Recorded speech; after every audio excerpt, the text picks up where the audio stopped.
Di akhir zaman ini, Anda membutuhkan sebuah komunitas rohani, di mana itu adalah tempat kita untuk saling membangun dan saling menolong dalam tugas kita sebagai murid Kristus. Bergabung dan terhisap di dalam KUL adalah jawabannya. Untuk informasi lebih lanjut, dapat mengunjungi konter yang disediakan di semua cabang GBI Lewi.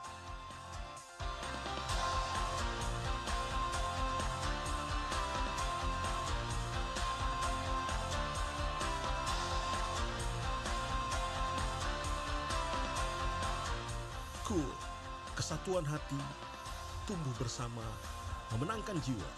Ayo ikut KUL.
Shalom saudara terkasih, hari ini kita akan membahas hal yang sangat relevan di dalam kehidupan generasi anak-anak muda. Dan tentunya juga memberikan kekuatan kepada setiap kita yang mendengar. Di tengah dunia yang serba cepat perubahannya, akibat yang ditimbulkan adalah ketidakpastian akan masa depan dan adanya perasaan fear of missing out atau FOMO. Inilah yang seringkali saya tanyakan pada diri saya sendiri sebagai anak muda. Nanti ke depannya bagaimana ya hidup saya? Apakah akan berjalan baik? Apakah saya bisa memenuhi kebutuhan sehari-hari? FOMO ini adalah perasaan gengsi atau merasa kurang update dengan kejadian-kejadian yang berubah setiap hari. Bagaimana kita bisa lepas dari perasaan-perasaan ini dan mengalami kemenangan di dalam kehidupan? Dalam edisi Voice of Pentecost kali ini, kita akan membahas tentang dalam Yesus ada kepastian. Di dalam Alkitab, kita menemukan banyak tokoh-tokoh yang juga mengalami masalah dan tantangan dalam usia muda mereka. Kali ini, tokoh yang akan kita bahas adalah Yusuf. Saudara, coba bayangkan, sedari muda Yusuf mengalami penolakan dari saudara-saudaranya. Dia dibenci begitu rupa sampai dijual menjadi budak oleh saudaranya sendiri. Dia harus berusaha keras bertahan hidup di tanah asing. Sesudah dipercaya menjadi kepala rumah oleh Potifar, dia difitnah dan harus masuk penjara bertahun-tahun sebelum janji Tuhan digenapi dalam hidupnya. Lalu, apa yang bisa kita pelajari dari kehidupan Yusuf?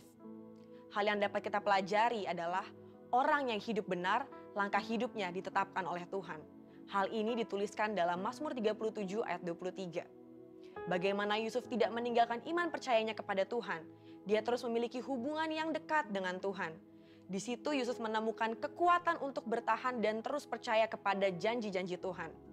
Dari sini dapat kita lihat bahwa orang yang hidupnya benar akan terus diproses oleh Tuhan agar siap menjalani panggilan hidup yang telah ditetapkan Tuhan. Selanjutnya, yang dapat kita pelajari bahwa Yusuf bisa saja khawatir dan ketakutan akan masa depannya. Tetapi Yusuf mengerti Allah lah yang membuat segalanya menjadi baik. Saudara, kalau saya jadi Yusuf, saya bisa menjadi stres hingga depresi. Bagaimana tidak? Dari kecil sudah dibuang oleh saudara sendiri, menjadi budak di tanah asing, lalu difitnah dan dipenjara. Di kacamata manusia, masa depan Yusuf itu suram dan tidak ada harapan lagi.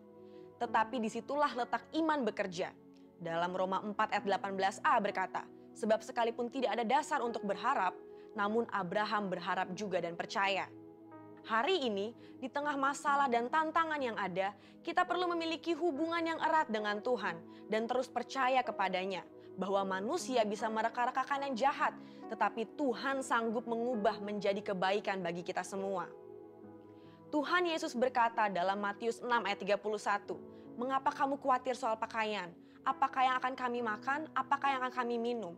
Perkataan Tuhan Yesus sangat relevan dengan generasi muda dan kita semua hari-hari ini.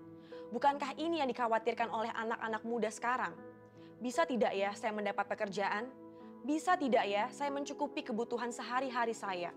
Justru seharusnya generasi muda yang hidupnya di dalam Tuhan memiliki optimisme dan kepercayaan penuh kepada Tuhan bahwa Dia sanggup memelihara kita bahkan di tengah kondisi kekeringan sekalipun.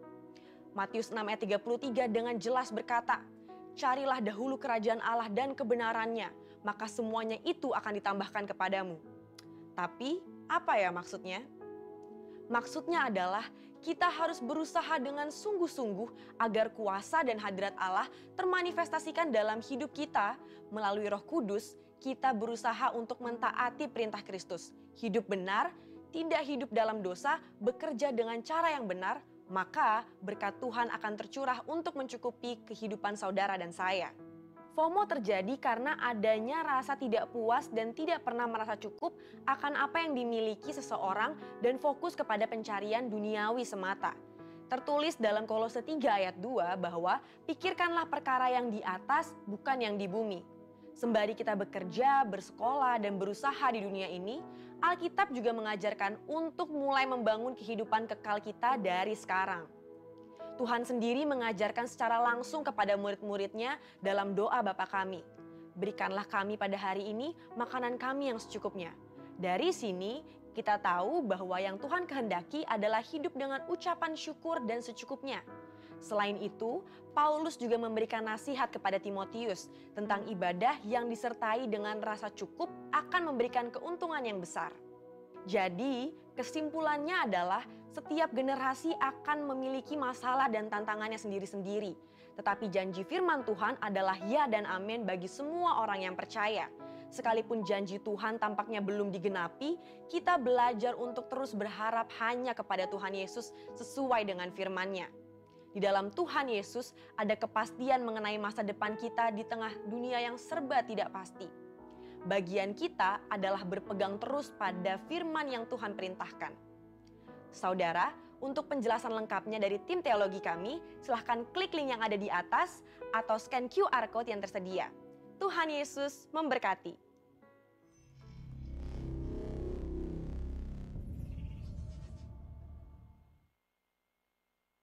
Mazmur 91.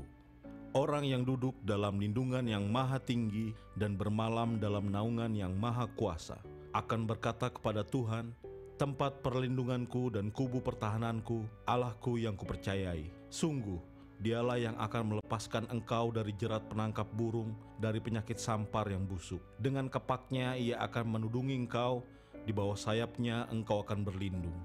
Kesetiaannya ialah perisai dan pagar tembok. Engkau tak usah takut terhadap kedahsyatan malam, terhadap panah yang terbang di waktu siang, terhadap penyakit sampar yang berjalan di dalam gelap, terhadap penyakit menular yang mengamuk di waktu petang.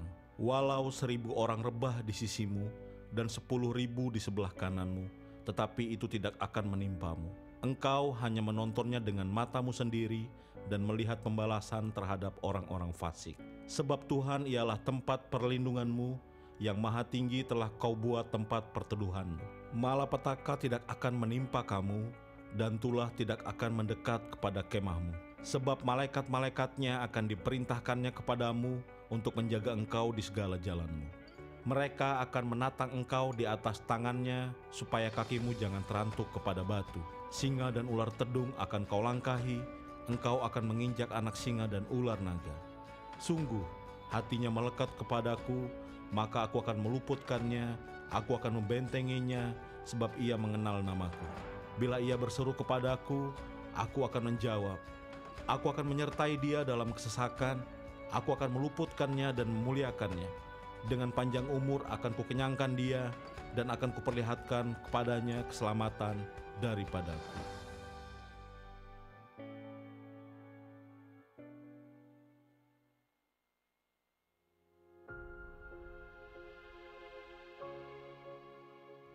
Pentakosta ketiga adalah pencurahan Roh Kudus yang dahsyat di zaman ini melebihi yang terjadi di Asusastri.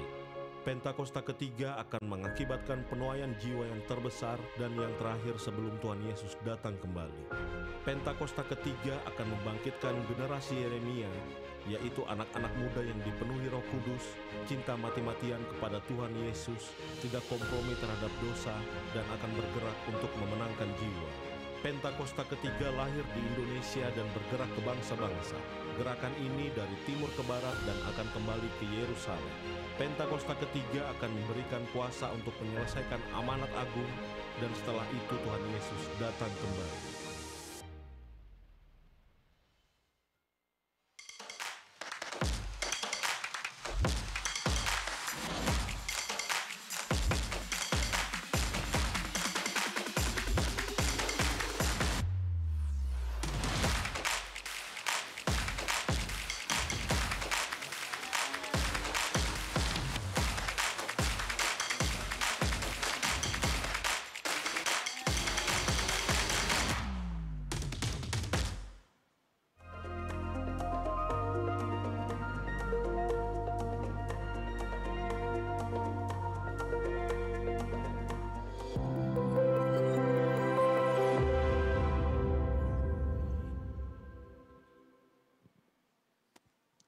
Haleluya, shalom jemaat Tuhan.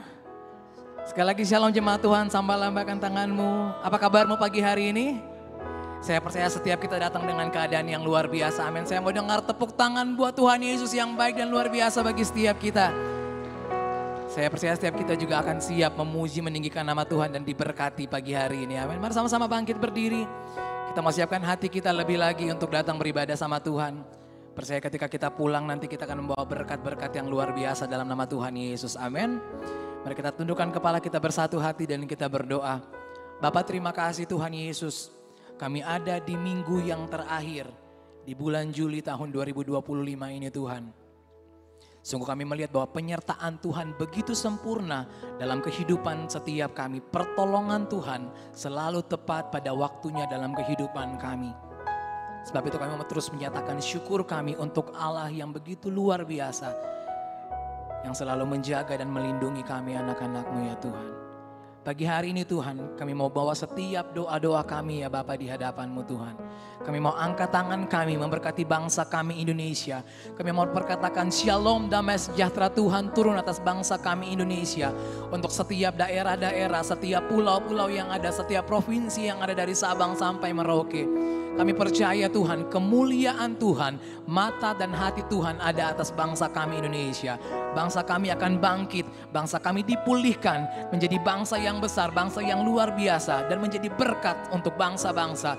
Kami percaya setiap aspek kehidupan atas bangsa kami, perekonomian, keamanan, stabilitas politik, semuanya dalam kendali dan pegangan tangan kasih Tuhan. Dan kami berdoa untuk setiap pemimpin atas bangsa kami, dari presiden, wakil presiden, staf kementerian yang ada, bahkan sampai tingkat yang terkecil sekalipun di RT RW. Kami percaya untuk setiap pemimpin-pemimpin atas bangsa ini, Tuhan kasih hikmat, Tuhan kasih kebijaksanaan, agar setiap keputusan, setiap apapun yang mereka lakukan, setiap program-program yang ada, adalah program-program yang berpihak kepada rakyat, berpihak kepada kemajuan bangsa Indonesia. Mereka takut akan Tuhan. Kami tolak setiap roh teroris, roh korupsi, kolusi dan nepotisme atas bangsa kami Indonesia. Dan kami percaya bangsa ini akan menjadi bangsa yang luar biasa, bangsa yang diberkati dalam nama Tuhan Yesus. Kami juga mengangkat tangan kami untuk setiap pemimpin rohani kami. Dari Pastor Niko dan staf pengembalaan yang ada di pusat. Bapak Budianto Toton dan staf pengembalaan di Rayon 1H. Dan juga gembala kami di tempat ini di GBI Lewi Bapak Darmayanto Rawatan. Beserta seluruh staf pengembalaan yang ada di GBI Lewi. Kami percaya ada urapan, ada kasih, ada otoritas Tuhan yang turun dari kepala janggut dan jubah Harun mengalir atas setiap pemimpin rohani kami. Kami percaya urapan itu juga turun atas setiap kami, para jemaat, anak-anakmu, hamba-hambamu yang ada saat ini Tuhan Yesus. Kami percaya Tuhan, gereja ini akan bangkit menjadi alat bagi kemuliaan Tuhan, menjadi saksi di akhir zaman ini Tuhan, menyatakan kebenaran firman Tuhan atas setiap orang-orang yang bahkan belum mengenal Engkau, untuk mereka juga boleh merasakan kebaikan Tuhan dan boleh mengakui Engkau sebagai satu-satunya Tuhan dan juru selamat pribadi atas dunia ini. Ini hidup kami, ini hati kami bawa di hadapan Engkau. Kami rindu Tuhan, ibadah hari ini bukan ibadah yang biasa-biasa saja. Kami gak mau melewatkan momen hari ini dengan begitu saja Tuhan. Tapi kami mau mengalami perjumpaan pribadi secara pribadi dengan Engkau pagi hari ini Tuhan. Kami rindu diubahkan, kami rindu yang sakit disembuhkan, kami rindu yang terikat dibebaskan dalam nama Tuhan Yesus. Kami percaya kami pulang dari tempat ini, kami menjadi orang-orang yang dimenangkan, yang dipulihkan, disembuhkan dalam nama Tuhan Yesus. Ini hati kami, ini hidup kami. Kami datang membawa korban pujian, korban syukur kami. Membawa mezbah yang terbaik bagimu Tuhan Yesus. Dalam nama Tuhan Yesus, yang siap memuji meninggikan nama Tuhan, beribadah kepadanya. Mari sama-sama katakan, amin. Boleh duduk kembali dalam hadirat Tuhan. Sebab hanya Engkau yang layak dipuji, layak ditinggikan.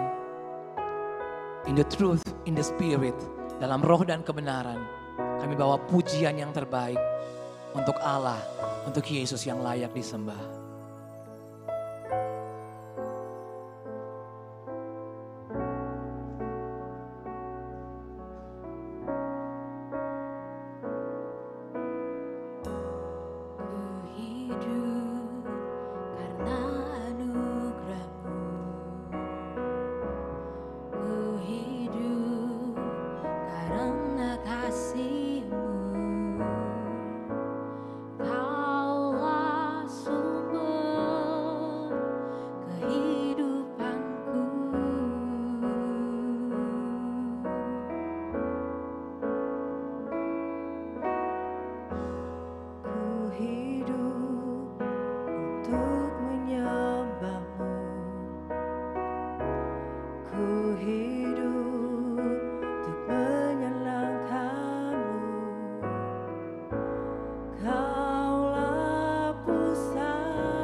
Kau yang layak,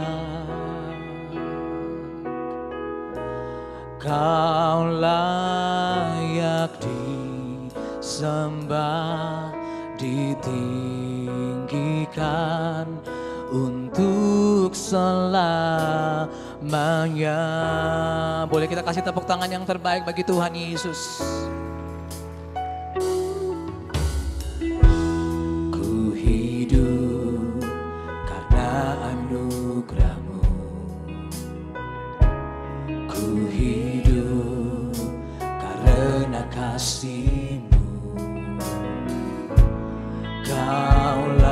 Sumber kehidupanku,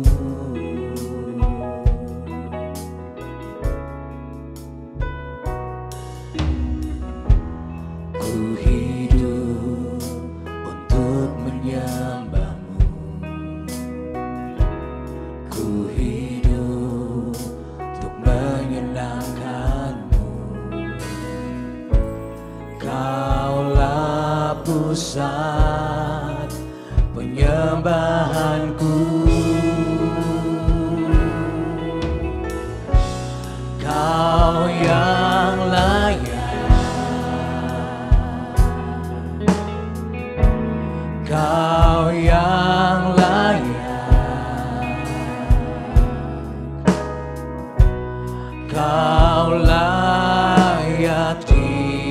disembah di dalam roh dan kebenaran.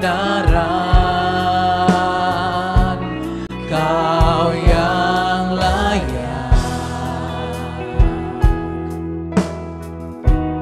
Kau yang layak,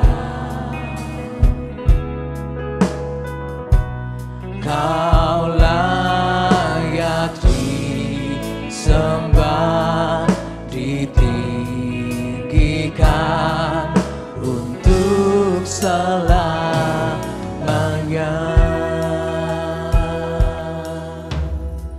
Mari yang wanita saja angkat pujian ini, nyatakan.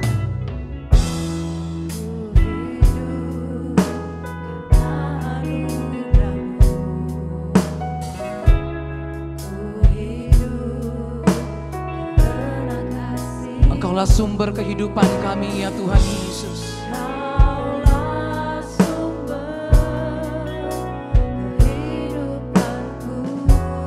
Mari yang pria sama-sama katakan, kami hidup untuk menyembah-Mu Tuhan. Ku hidup untuk menyembah-Mu. Ku hidup untuk menyenangkan Engkau, pusat penyembahan kami Tuhan. Penyembahanku, Kau yang layak disembah, Kau yang layak, Kau yang layak, Kau layak disembah di dalam roh dan kebenaran. Hanya Kau yang layak, Engkau layak disembah, Engkau layak ditinggikan, Kau layak disembah, ditinggikan untuk selamanya.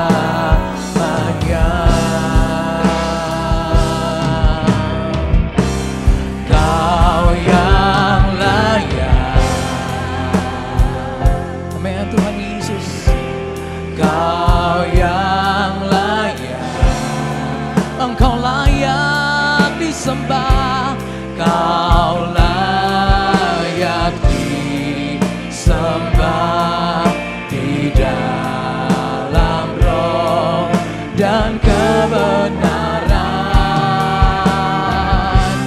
Kau yang layak, Kau yang layak, Kau layak disembah, ditinggikan untuk selamanya. Sebab hanya Dia yang layak disembah di tempat ini, amin. Sebab hanya Dia Tuhan satu-satunya yang layak ditinggikan. Di bawah kolong langit ini tidak ada satupun Tuhan yang layak disembah selain Yesus. Tidak ada satupun ilah lain yang layak disembah selain Engkau Allah Juru Selamat kami Tuhan Yesus. Kau yang layak, amin Tuhan. Kau yang layak, Kau layak disembah di dalam roh dan kebenaran. Kau yang layak,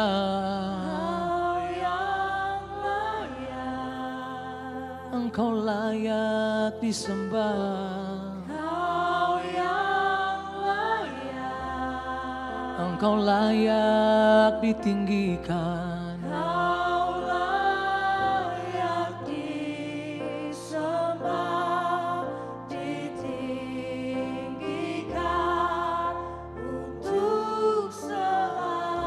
Saya rindu jemaat GBI Lewi Living Word saja nyatakan, Kau yang layak Tuhan Yesus. Kau yang layak. Amin. Kau yang layak.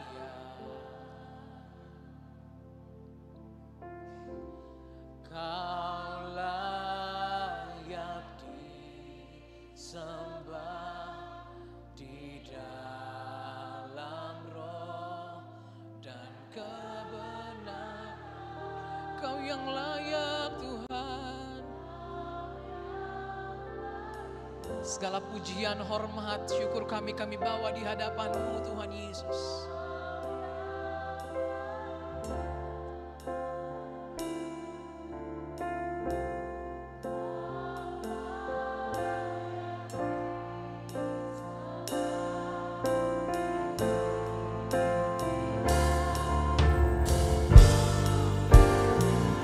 You are worthy of our praise, Lord Jesus. Kau yang layak Tuhan. Kau yang layak. Engkau layak disembah.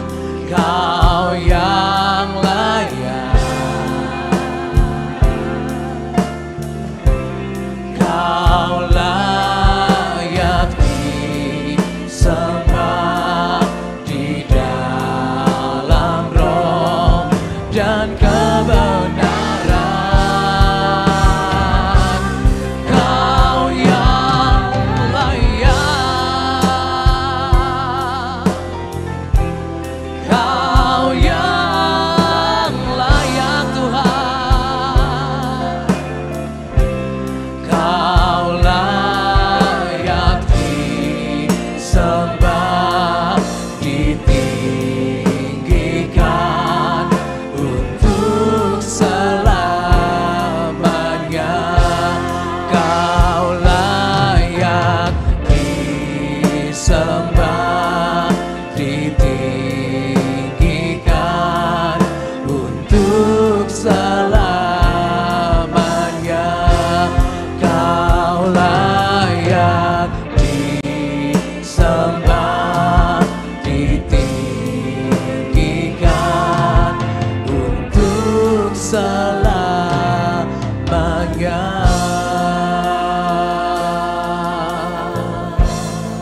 Segala pujian, syukur kami bawa di hadapan hadirat-Mu, sebab Kau layak dipuji, Engkau layak disembah. Engkau Yesus Tuhan kami, Engkau pusat penyembahan kami, Engkau sumber kehidupan kami Tuhan. Kami ada karena anugerah-Mu, kami ada karena kasih-Mu. Yesus, Engkau baik bagi kami. Terima kasih Tuhan, terima kasih Yesus. Engkau baik, teramat baik bagi kami. Sebab itu kami memuji-muji nama-Mu. Kami tinggikan Engkau Tuhan, kami agungkan nama-Mu Yesus. You are worthy Lord, you are worthy Lord, you are worthy Jesus. Hallelujah, hallelujah, hallelujah. Oh, we worship you Lord. Kami menyembah Engkau di dalam roh, dalam kebenaran.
Ada kuasa dalam setiap pujian penyembahan kami di tempat ini Tuhan.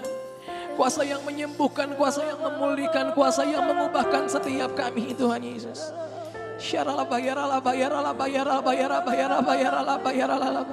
Sekian takkan rabora lalabat takkan lalabayara syakara. Lord Jesus, we sing hallelujah to the King of Kings. We sing hallelujah to you Lord Jesus. Kami nyatakan segala kemuliaan hormat hanya bagimu Tuhan. Haleluya Lord Jesus. Oh haleluya Yesus. Terima kasih Engkau baik bagi kami. Tuhan Yesus.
We sing hallelujah.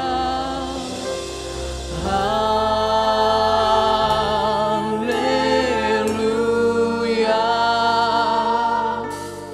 Hallelujah. Kami hormati kehadiran-Mu pagi hari ini Tuhan Yesus. Oh Jesus.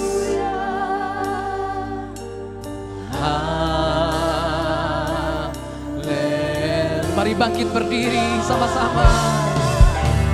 Haleluya.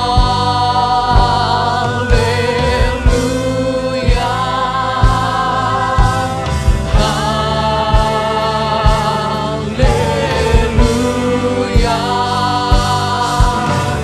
Haleluya.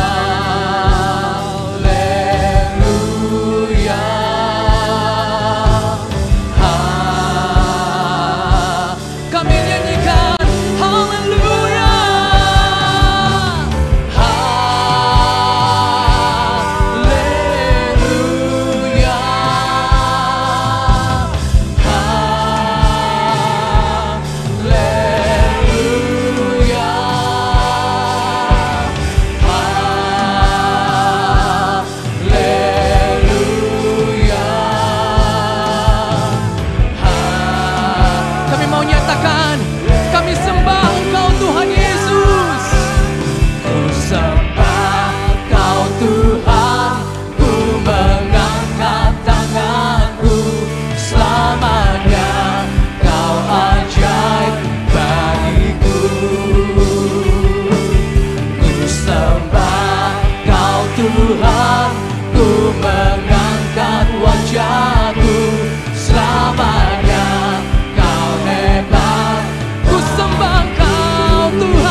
Kami angkat tangan kami angkat wajah kami.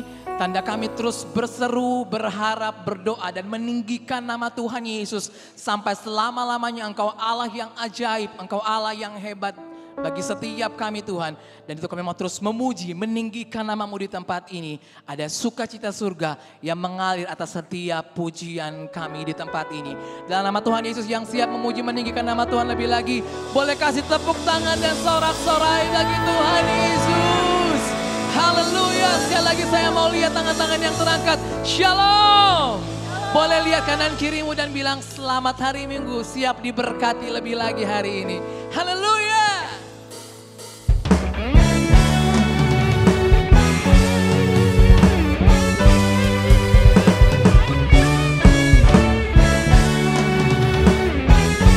We sing praise to you Lord Jesus.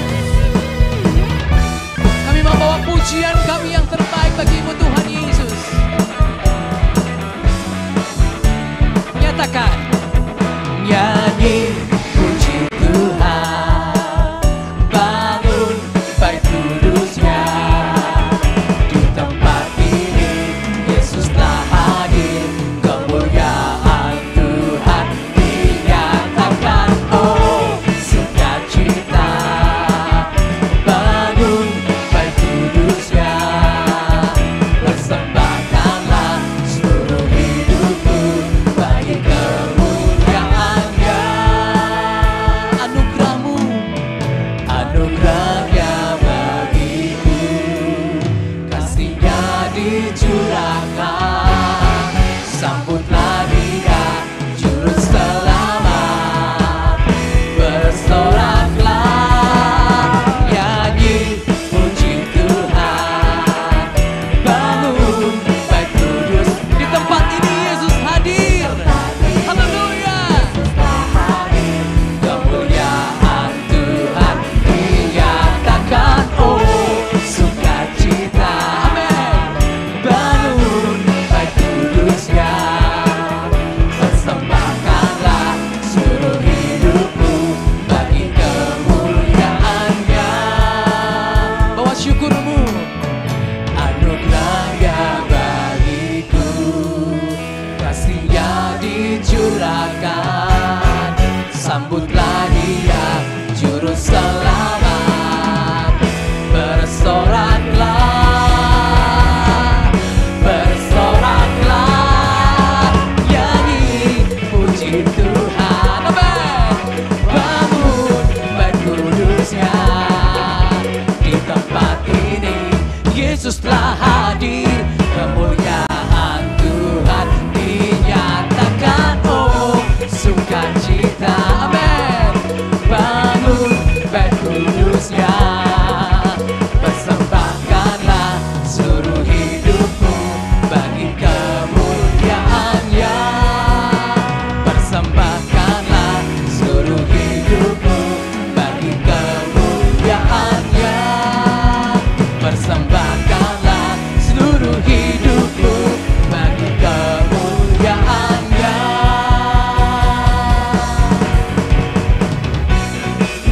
Kami mau terus bernyanyi, bermasmur bagi-Mu Tuhan Yesus. Haleluya. Nyanyi. Amin. Haleluya. Sebab firman Tuhan berkata, biarlah segala yang bernafas memuji Tuhan. Amin. Let everything that has breath praise Lord Jesus. Sorakan haleluya.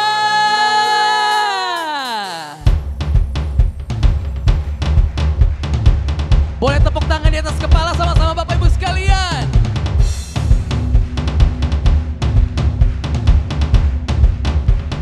Come on church. Let everything that has breath praise the Lord. Praise the Lord. Let everything that has breath praise the Lord.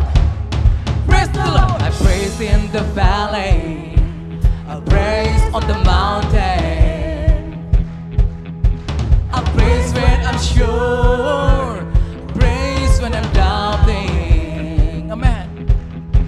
I praise when outnumbered, praise when surrounded. 'Cause praise is long as I'm breathing, as long as I'm breathing, I've got the reason to praise the Lord, oh my soul. Praise the Lord. We praise when we feel it, Jesus. I praise when I feel it. I praise when I don't. Kami tahu Tuhan yang pegang kendali hidup kami. I praise cause I know you're still in control. Cause praise is a weapon, it's more than a sound. Segala tembok-tembok permasalahan kami runtuh. Praise is the shout that brings Jericho down. As long as I'm breathing, as long as I'm breathing, I've got a reason to praise the Lord, oh my soul. Praise the Lord, oh my. And I won't be quiet, I won't be quiet. My God is alive. How could I keep? We praise you, Lord. Praise the Lord, oh my soul. Kami menyembah Engkau sebab Engkau Allah yang mati dan bangkit bagi setiap kami. Jadi jawaban atas hidup kami, Tuhan Yesus. Engkau Allah yang terus menyatakan mujizat bagi setiap kami, Tuhan. Engkaulah jalan kebenaran dan hidup kami, Tuhan Yesus. I praise cause you're sovereign, praise cause you reign, praise cause you rose and defeated the grave. I praise cause you're faithful, praise cause you're true, praise cause there's nobody greater than you. I praise cause you're sovereign, praise cause you reign, praise cause you rose and defeated the grave. I praise cause you're faithful, praise cause you're true, praise cause there's nobody greater than you. Praise. Saya mau dengar jemaat Lewi Living Water yang nyatakan praise.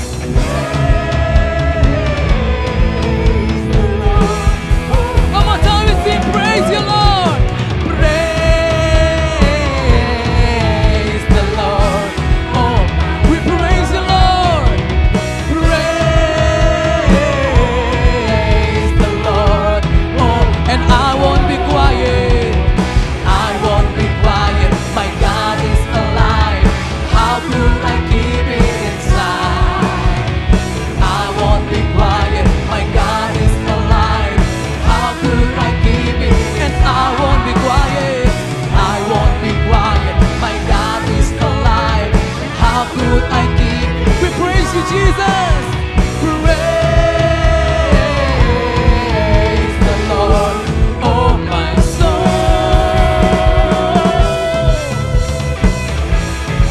Segala lutut bertelut, segala lidah mengaku, Yesus Tuhan dan Juru Selamat kami. Haleluya. Let everything that is free come and praise Jesus. Let everything that is free praise the Lord. Praise the Lord. Let everything that is free praise the Lord. Praise the Lord. Let everything praise the Lord. Praise the Lord. Praise the Lord. Praise the Lord. Praise the Lord. Haleluya. Haleluya. Saya percaya orang-orang yang bernafas, yang siap memuji Tuhan, pasti tepuk tangannya bisa lebih dahsyat dari ini, amin. Haleluya. Engkau yang sudah diberkati boleh duduk kembali dalam hadirat Tuhan. Tiba saatnya kita akan memberikan persembahan misi, namun saya rindu berkenalan. Hari ini apakah Bapak Ibu yang baru pertama kali beribadah di tempat ini, boleh angkat tangannya tinggi-tinggi ya. Yang baru pertama kali beribadah di tempat ini, boleh angkat tangannya. Ada di tengah. Selamat datang Bapak beserta keluarga. Kami rindu minggu-minggu ke depan kalau belum memiliki gereja yang tetap untuk sama-sama beribadah kembali di tempat ini. Ibadah kami di tempat ini dilakukan 2 kali, ada jam setengah 10 dan jam 5 sore. Untuk jam 5 sore akan dilayani oleh teman-teman dari Youth Rise Up Service. Mari kita siapkan yang terbaik, kita tundukkan kepala bersatu hati dalam doa. Bapak terima kasih Tuhan, Engkau baik bagi setiap kami. Kami percaya kehidupan pribadi kami, keluarga kami, Tuhan yang pelihara, Tuhan yang jamin masa depan kami. Sebab itu kami tidak pernah takut untuk setiap apapun yang kami beri, kami percaya Tuhan pasti akan mengembalikan berkali-kali lipat ganda. Kami percaya Tuhan Yesus ketika tangan kami memberi bagi setiap mereka yang membutuhkan, Tuhan tidak pernah juga berhenti memberkati kehidupan setiap kami. Ini pemberian kami Tuhan Yesus, pakai gereja ini, pakai setiap mereka yang mengelola pemberian kami ini untuk boleh menjadi hormat kemuliaan nama-Mu. Terima kasih Tuhan, dalam nama Tuhan Yesus yang siap memberi, mari sama-sama katakan, amin.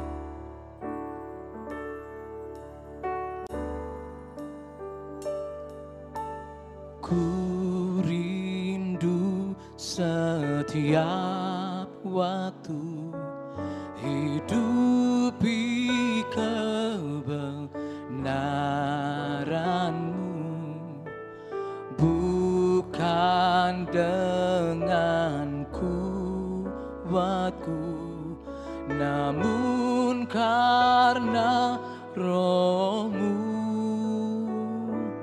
Yesus, Kau yang ku pegang teguh.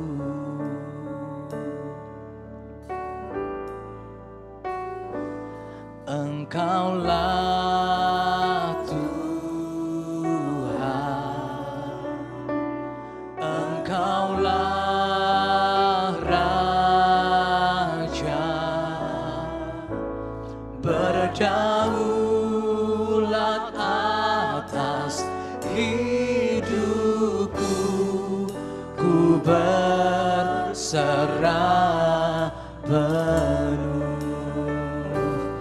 Engkaulah Tuhan, Engkaulah Raja, berdaulat atas hidupku, ku berserah penuh. Ini kerinduan setiap kami Tuhan Yesus.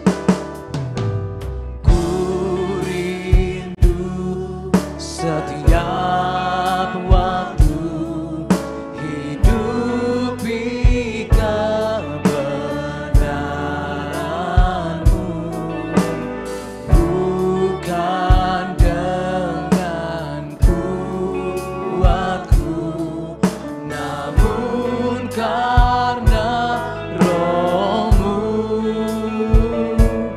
Yesus, Kau yang ku pegang teguh.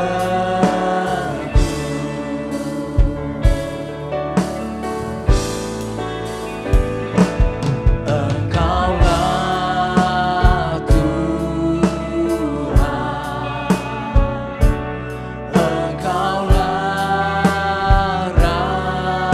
Raja, berdaulat atas hidupku, ku berserah. Engkaulah Tuhan kami, Engkaulah Tuhan, Engkaulah Raja, berdaulat atas hidupku, ku berserah penuh. Mari kita bangkit berdiri sama-sama. Engkaulah Tuhan, Engkaulah Raja kami, berdaulat atas hidup kami, berdaulat atas hidupku, ku berserah penuh. Engkaulah Tuhan, Engkaulah Tuhan, Engkaulah Raja, Engkaulah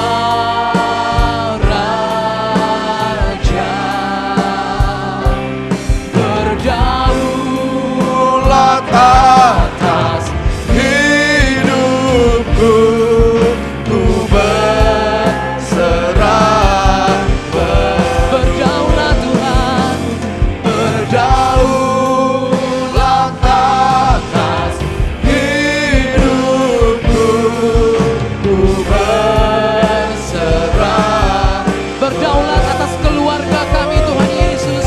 Berdaulat atas hidupku, ku berserah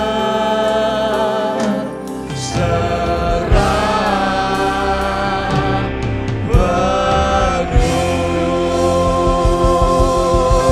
Haleluya. Yesus, kami bersyukur Tuhan.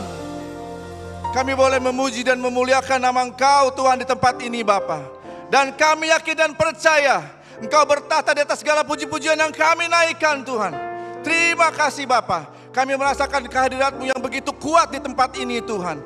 Kau boleh berkati satu persatu umat-Mu yang hadir di tempat ini ya Bapa. Dan kami yakin dan percaya Tuhan, kalau sebentar kami akan mendengarkan firman-Mu Bapa. Kau boleh bentuk hati kami sebagai tanah yang gembur Tuhan. Supaya setiap firman yang kami dengar, itu bukan saja hanya kami dengar, tapi kami boleh lakukan dalam kehidupan kami.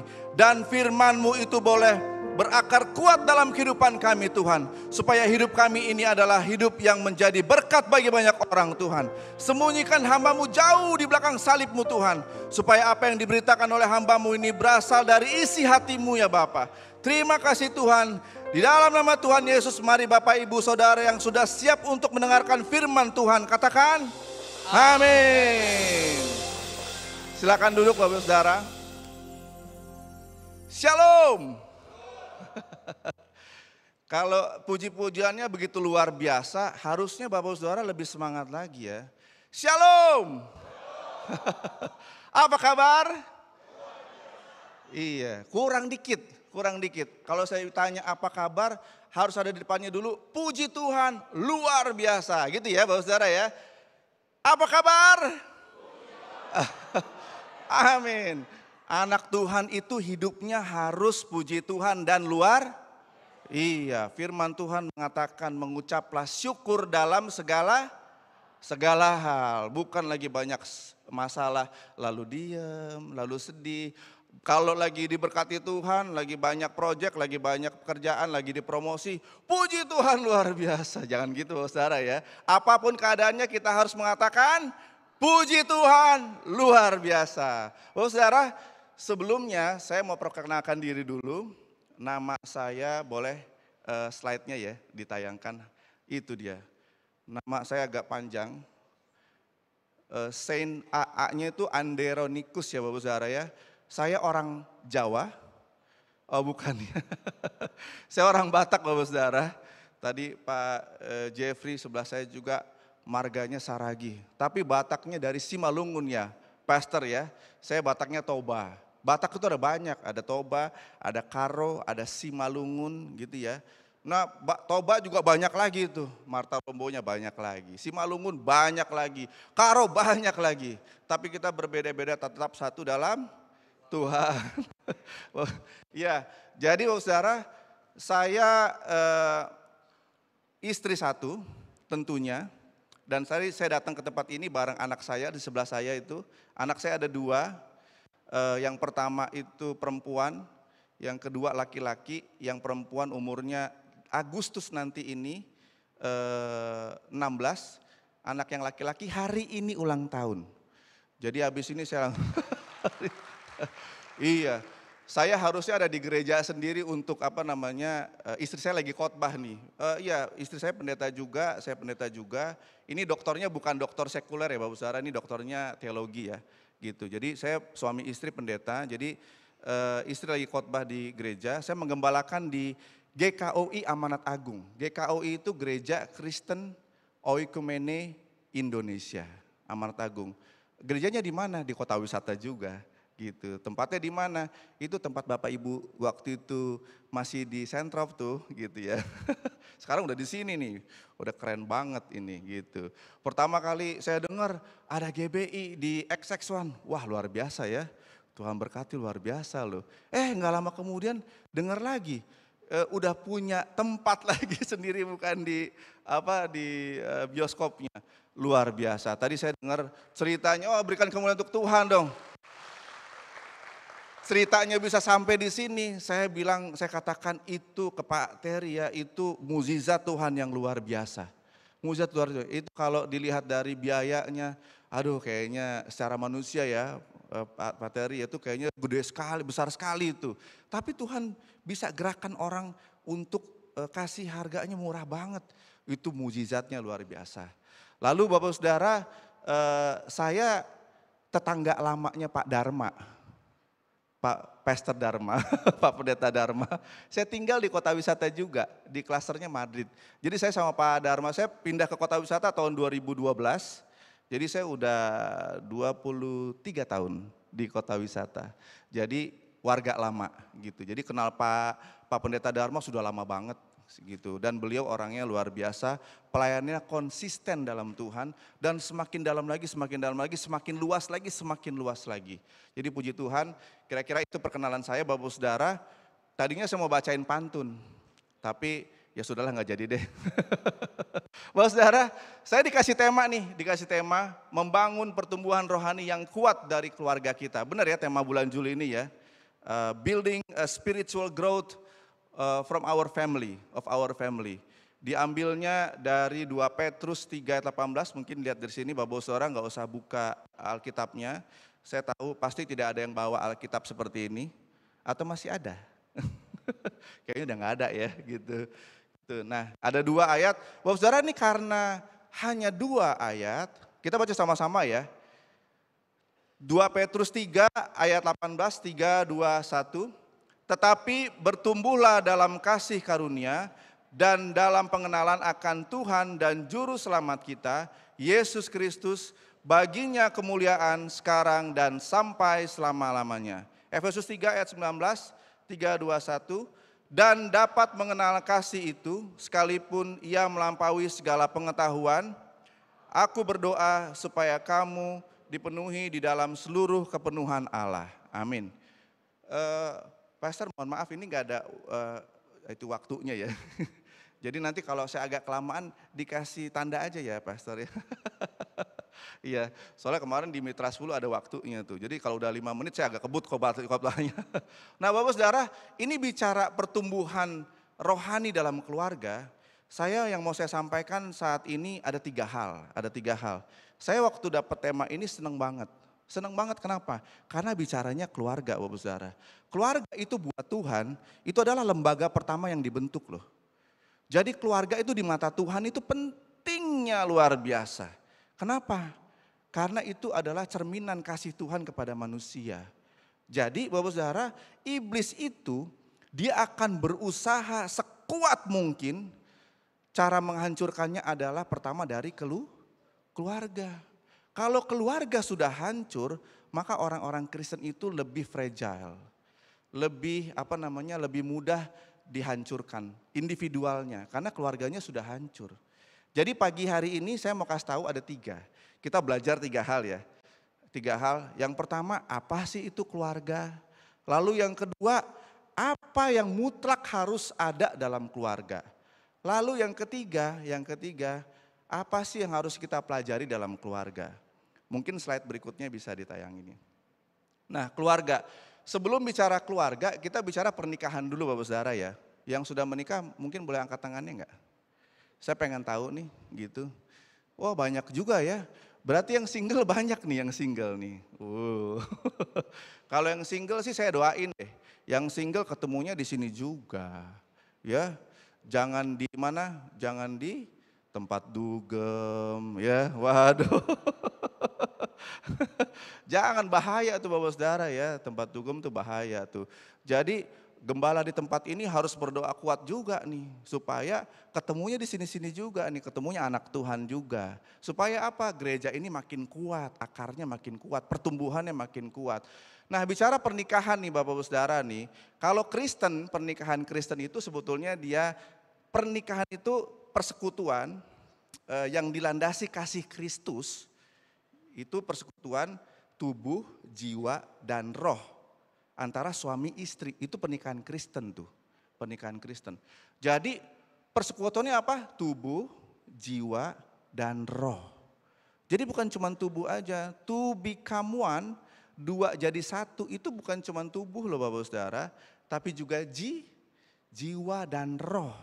Makanya Bapak Saudara, firman Tuhan katakan janganlah kamu menjadi pasangan tidak seimbang. Kenapa? Karena rohnya beda. Dia nggak akan bisa menyatu rohnya. Kalau rohnya nggak bisa menyatu, bagaimana dia bisa memuji Tuhan? Bagaimana dia bisa mengembangkan keluarganya di dalam Tuhan? Nggak bisa bertumbuh Bapak Saudara. Jadi firman Tuhan itu begitu dalam. Jadi Paulus tidak mengatakan begitu saja bahwa janganlah kamu merupakan pasangan tidak seimbang tanpa ada dasarnya. Jadi kalau kita mau cari jodoh yang belum anak muda, yang belum cari jodoh, harus cari jodoh yang dalam Tuhan supaya rohnya bisa bersekutu. Jadi jangan cuma pikirin badannya aja ya gitu, nggak boleh tuh, nggak boleh. Jadi harus tubuh, jiwa dan roh. Saya Bapak Saudara, saya tuh backgroundnya sarjana hukum. Sarjana hukum saya ngambilnya MKN. MKN itu Magister Kenotariatan. Jadi saya mau kasih tahu nih, definisi perkawinan menurut Undang-Undang Pasal 1 tahun nomor 1 tahun 74. Kenapa kita belajar hukum ya Bapak Saudara ya? Padahal ini lagi kebaktian ya. Tapi definisi menurut Pasal 1 Undang-Undang nomor 1 tahun 74 itu bagus loh. Bagus loh, itu undang-undang sampai hari ini berlaku Bapak Saudara, belum pernah dicabut. Sampai hari ini masih berlaku. Tahu nggak definisinya apa? Perkawinan adalah ikatan lahir dan batin antara pria dan wanita dengan tujuan membentuk keluarga yang kekal berdasarkan ketuhanan yang Maha Esa. Bagus nggak? Bagus ya, konkret nggak tuh? Konkret Bapak Saudara. Saya suka dengan definisi itu. Nah tapi kalau dibandingkan dengan definisi dari kekristenan, dia memang ikatan lahir batin. Tapi kalau di kita lebih dalam lagi. Makanya saya bilang persekutuan tubuh, jiwa dan roh itu benar-benar harus menyatu. Gitu. Makanya di perkawinan Kristen Bapak Saudara, kita ngomongin pernikahan dulu ya sebelum masuk ke keluarga ya. Pernikahan Kristen itu ada 3 hal sebetulnya yang Bapak Ibu Saudara harus ketahui. Bahwa prinsipnya adalah monogami. Dia nggak bisa tuh poligami. Nggak bisa, agama lain mungkin boleh mengajarkan bisa. Tapi kekristenan tidak bisa poligami. Dia harus monogami. Prinsipnya seperti itu. Lalu prinsip yang kedua apa? Dia harus pria dan wanita. Tuhan itu kan tidak menciptakan Adam dan Herman atau Anna dan Hawa, kan enggak Bapak Saudara. Tuhan menciptakan Adam dan Hawa. Jadi tidak ada ya Bapak Saudara ya pernikahan antara sesama jenis, tidak ada ya kekristenan ya. Kalau di luar negeri mungkin kita ngomong begini, begitu turun dari mimbar, saya mungkin ditangkap polisi kali gitu. Nggak boleh ya Pak Pendeta. Itu namanya harassment ya, pelecehan gitu terhadap hak-hak asasi manusia begitu. Tapi di Indonesia we still can freely talk about Alkitab, prinsip-prinsipnya. Jadi nggak boleh, harus pria dan wanita. Nggak ada tuh yang namanya LGBTQ. LGBT itu apa? Lesbian, gay, binary, transgender, and Q. Nanti berikutnya lagi ada apa lagi tuh? LGBTQ, DEF, HIJKLM, NOPQ. Saking banyaknya Bapak Saudara. Don't call me he, don't call him he. Just call them they. Enggak jelas Bapak Saudara. Ya, jadi Tuhan itu menciptakan jelas banget gendernya, pria dan wanita. Lalu prinsip yang ketiga apa? Enggak boleh ada perzinahan. Jadi orang yang menikah itu harus kudus di hadapan Tuhan. Tidak ada tuh yang namanya seksual pranikah ya, hubungan seksual pranikah nggak boleh. Kita ini sebetulnya sudah diserang oleh kebudayaan yang begitu masif dari luar negeri, ya Netflix lah, Disney lah, Hollywood lah, apalah, itu udah biasa banget sekarang kalau kita nonton. Oh, I'm moving out with my boyfriend. Moving out with my boyfriend lagi. Saya kalau udah nonton begitu tuh udah pengen Saya matiin aja tuh TV-nya tuh gitu. Sebel saya karena itu sekarang nggak cuma di TV, nggak cuma di Netflix, di TikTok, di Facebook, di Instagram, bener ya. Ada orang bikin konten tapi sama boyfriendnya, sama girlfriendnya tinggal satu rumah. Ya ampun, dalam hati saya ini. Jadi nggak bisa itu ya Bapak Saudara ya. Pernikahan Kristen jelas tidak ada perzinahan itu, tidak ada percabulan. Jadi seks sebelum nikah itu dilarang. Seks itu kudus. Suatu hari nanti saya akan khotbah tentang benar-benar tentang keluarga Tuhan. Seks itu kudus, nggak boleh. Ketika menikah pun nggak boleh berzina. Ibrani 13 ayat 4 katakan apa? Pezina itu akan dihakimi oleh Allah. Tidak bisa, yang berzina itu tidak masuk dalam kerajaan Allah.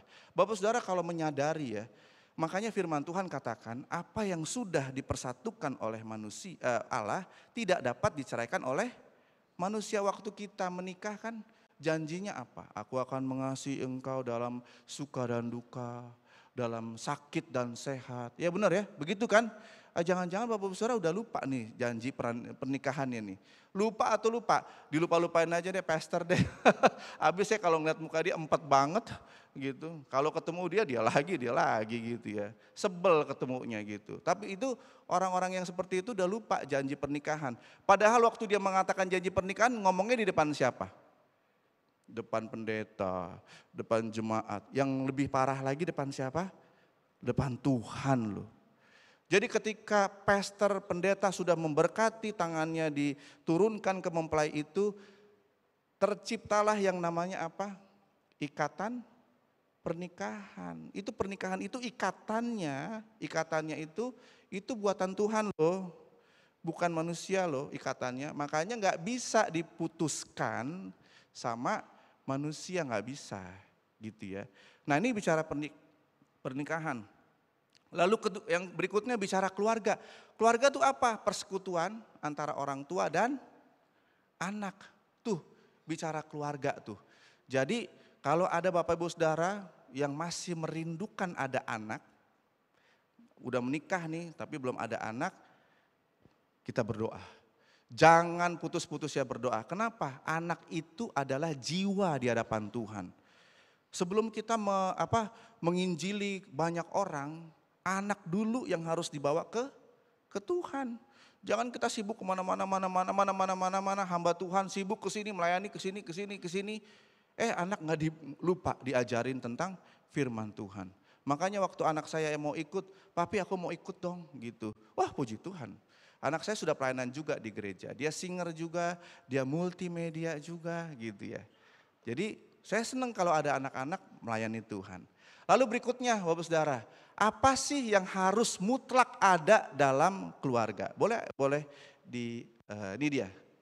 Yang harus mutlak ada dalam keluarga, saya nggak usah banyak-banyak Bapak Saudara. Kasih. Ini orang Kristen ini ya Bapak Saudara ya, kalau udah ngomong kasih ini kayaknya klise gitu. Tapi Bapak Saudara tahu nggak, kasih ini dampaknya kuat banget loh. 1 Korintus 13 ayat 13 katakan apa? Ada iman, pengharapan dan kasih. Yang terbesar diantaranya apa? Kasih. Bapak Saudara tahu nggak itu artinya apa? Kita kan suka ngomong gitu ya, iman, pengharapan, kasih. Yang terbesar diantaranya adalah kasih. Kenapa Paulus bilang yang terbesar diantaranya adalah kasih? Ada yang bisa tahu nggak Bapak Saudara? Kenapa ya kasih ya? Ya tulisannya begitu pastor, gitu. Tulisannya begitu ya. Kenapa kasih? Kalau Bapak Ibu Saudara baca lagi di 1 Yohanes 4 ayat 8. Barang siapa yang tidak mengasihi Allah, ia tidak mengenal Allah. Kalimat berikutnya apa? Karena Allah adalah kasih. Kasih adalah Allah. Allah adalah kasih. Jadi iman, pengharapan, dan kasih harus kasih yang paling besar. Karena kasih adalah Allah sendiri. Iman kan itu buatan Allah, benar ya? Pengharapan kan buatan Allah. Orang bisa punya pengharapan karena ya Tuhan yang membuat ada pengharapan. Orang bisa beriman kepada Allah ya karena Tuhan yang membuat ada iman itu. Sedangkan kasih adalah Allah sendiri. Jadi Allah harus lebih besar daripada buatannya. Benar ya? Jadi ngerti nggak? Harus ngerti nih, pulang dari tempat ini, Oh, saya baru ngerti nih sekarang kenapa kasih lebih besar daripada iman dan pengharapan ya. Jangan nanti ditanya orang, kenapa? Gitu ya. Jangan gitu. Nah Bapak Saudara, dalam keluarga mesti ada kasih. Jadi kalau saya selalu bilang sama jemaat di tempat saya, Bapak Ibu Saudara yang sudah menikah, dalam pernikahan Kristen itu harus ada pihak ketiga. Dia bilang gitu. Yang benar aja Pak Pendeta, dia bilang. Iya, harus ada pihak ketiga. Siapa pihak ketiganya? Tuhan Yesus Kristus, Allah. Pihak ketiganya Allah. Allah adalah kasih. Jadi yang mengikat Bapak Ibu Saudara itu adalah siapa? Allah sendiri, kasih itu sendiri. Jadi kalau ikatannya Allah sendiri, bisa nggak diputus manusia? Nggak bisa Bapak Saudara. Nggak ada itu yang namanya, memang ya ada juga si hamba Tuhan yang memberkati orang udah cerai secara negara ya lalu dinikahin lagi. Ya ada juga hamba Tuhan, tapi saya tidak begitu, saya tidak menganut yang itu. Saya menganut ketika sudah menikah ya nggak boleh cerai. Kalau udah cerai dia harus hidup sampai dengan pasangannya meninggal. Tapi jangan dimatiin ya Bapak Saudara ya. Sampai dia harus menyendiri gitu. Nggak bisa itu nikah, cerai, kawin. Nanti dia begitu terus dong ya. Ntar dia nggak cocok lagi, dia kawin lagi, cerai, kawin lagi dengan segala macam. Jadi ada berapa surat cerainya. Walaupun bisa begitu secara negara ya Bapak Saudara, keluar putusan pengadilan. Tapi ingat tuh Bapak Saudara, A dan B menikah, ada ikatan ilahinya di situ. Lalu A dan B ini bercerai, B dan C menikah. Secara negara memang ada suratnya. Tapi ikatan ilahinya nggak ada Bapak Saudara antara B dan C. Kenapa? Ikatan ilahinya masih ada di A dan B. Tuh. Kalau nggak ada ikatan ilahi maka antara B dengan C walaupun dia secara negara sah dia menikah. Tapi secara rohani apa? Berzina. Tuh firman Tuhan itu begitu dalam. Ada lagi yang bilang Matius 19 ayat 9 itu bisa Pak Pendeta, bisa Pastor asalkan yang pasangannya cerai. Itu lagi berzina. Bapak Saudara saya mau bilang ya itu gak ngomongin soal zina di situ. Itu lagi ngomongin bukan zina. Tapi kalau suami istri yang tadinya sudah berzina, karena berzina nih, begitu cerai dia tidak lagi membuat istrinya berzina lagi. Kenapa? Dari awal memang udah zina. Tapi tetap tidak boleh cerainya, tidak boleh. Begitu. Itu lagi ngomongin itu. Kalimatnya begitu kalimatnya, cuman dipenggal gitu. Nanti itu sesi berikutnya. Kali ini, jadi tadi apa? Yang mempersatukan kita adalah apa? Kasih. Jadi kalau ada Allah di dalamnya, mau badai topan beliung apapun itu yang menghantam keluarga kita, bisa nggak digoyahkan? Nggak bisa Bapak Saudara. Nggak bisa. Kenapa apa? Ada Allah. Benteng yang kuat itu, batu karang yang teguh itu, mau datang kuntilanak dari mana, enggak tergoda. Ini bapak-bapak sama ibu-ibu nih kalau saya kan juga masih sekuler juga ya Bapak-Ibu ya, masih kerja juga ya. Jangan ya di kantor kita deket-deket ini ya lawan jenis ya, mulai curhat-curhatan gitu. Nanti begitu di rumah lagi ada masalah, dia cerita-cerita jadi deh tuh gitu. Emang nih suami saya begini nih, emang istri saya nih begini nih gitu. Bahaya Bapak Saudara ya, kita bergaul itu harus jaga-jaga dengan lawan jenis gitu. Jangan terlalu dekat.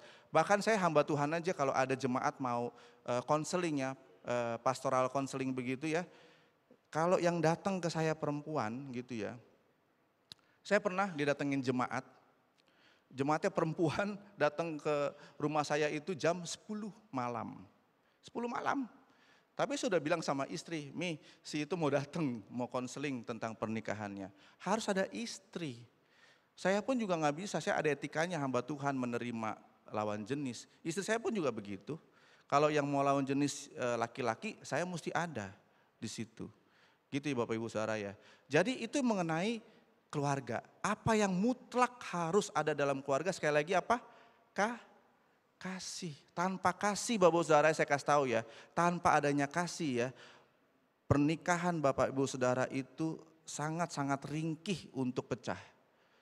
Gitu. Dan yang kalau udah pecah yang kasihan siapa Bapak Saudara? Anak-anak. Anak-anak jiwanya terluka. Kalau dia udah cerai ya, kalau dia udah cerai, yang rusak itu banyak. Karena saya orang Batak sih ya, gitu. Kalau orang Batak itu kan adatnya kuat sekali gitu. Jadi kalau untuk menikah itu udah di Indonesia kan gitu. Kalau if you married someone then you married the whole family. Benar gitu gak? Benar ya? Gitu. Jadi benar-benar bahaya. Yang rusak itu adalah keluarga perempuannya, mertuanya, saudara-saudaranya. Lalu keluarga laki juga begitu. Mertua laki, orang tua laki, saudara-saudaranya. Yang anaknya juga kasihan juga. Dia merasa rendah diri karena papa mamanya cerai gitu. Nah kalau udah kayak begitu yang senang siapa Bapak Saudara? Yang senang iblis. Makanya tadi saya bilang di awal pernikahan ini ya, pernikahan Kristen itu benar-benar harus, gereja itu benar-benar harus memberikan pendalaman yang luar biasa katekisasi pernikahan itu ya. Katekisasi pernikahan kepada orang-orang yang mau nikah. Hati-hati. Ini kalau saya suka nonton medsos gitu ya. Di bahasa Inggris itu ada komplit dengan finish itu definisinya itu katanya nggak ada, sama aja dengan komplit dan finish itu sama aja. Jadi saya mau ceritakan ini dalam bahasa Jawa boleh ya Bapak Saudara ya, boleh ya. Tapi dibilang ada perbedaannya. Apa itu perbedaannya? If you marry the right woman, then your life is complete. Benar ya? Gitu katanya. But if you marry the wrong woman, then your life will finish. Gitu ya. Ada lagi bedanya nih. If you cheat with another woman and then your wife find out, then your life will be completely finished. Gitu. But if you marry a woman who loves to shop, who loves to go shopping, then your life will be finished completely. Jadi ini intinya kalau cari pasangan harus hati-hati Bapak Saudara ya. Saya nggak bilang ini perempuannya ini ya, laki-laki juga ada joke-nya sih. Cuman laki-laki perempuan itu benar-benar kalau dia mau menikah itu harus tahu visinya apa. Gitu. Karena yang kita akan bawa adalah the whole family. Kita laki-laki itu membawa istri dan anak-anak loh. Jadi kalau kitanya nggak benar juga, ketemu perempuan yang nggak benar juga bahaya loh. Mau dibawa kemana? Nanti ada lagunya. Mau dibawa kemana, gitu ya. Nah berikutnya Bapak Saudara, apa sih yang harus diajarkan dalam keluarga? Slide selanjutnya. Ini ada 4 hal ya, ada belajar mengampuni. Oh ini slide sebelumnya ada deh, ini yang udah ketiga keempat nih, ada nggak? Kasih, oh sorry ya, setelah berikutnya apa? Setelah ini apa? Oh sorry. Berarti saya kurang satu bikinnya. Ada di sebelumnya ini ada belajar firman Tuhan. Maaf ya Bapak Saudara ya. Nanti saya kasih revisi slide-nya deh. Yang pertama apa? Belajar firman Tuhan. Harus tanamkan kepada anak-anak belajar firman Tuhan. Bapak Saudara saya tidak sombong ya, saya tidak sombong. Anak saya ini dua-duanya mereka sudah tamat Alkitab bahasa Inggris waktu mereka lulus SD kalau nggak salah. Dan mereka sekarang lagi baca Alkitab bahasa Indonesia, tapi sekarang lagi proses, belum selesai. Tapi yang bahasa Inggrisnya udah selesai dari Kejadian sampai Wahyu. Di sini yang udah tamat baca Alkitab siapa? Wah banyak juga, bagus nih. Yang belum tamat ayo baca, ayo tamat ya. Kalau saya dulu waktu kuliah MTH ya, jangan jadi pendeta kalau kamu tidak pernah tamat baca Alkitab.